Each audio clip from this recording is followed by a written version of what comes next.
Hi there, this is Tamara Doris, and I wanted to let you know what's going on right now with FHA loans and a new tax thing that's been implemented.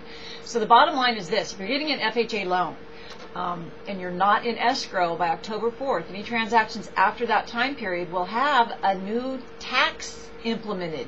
I'm not exactly sure how it works. You'll have to talk to a lender about that. But what's important to know is that if you're right now kind of sitting on the fence, should I buy, should I not buy, our price is going to drop, what's going on, I'm just here to tell you that this will save you money in the long run. I personally, after 20 years in the business, I mean, I know it's a crazy business, but I don't think prices are going to get any lower. Sacramento, as far as economic reports, it says that Sacramento has bottomed out. I kind of tend to believe that.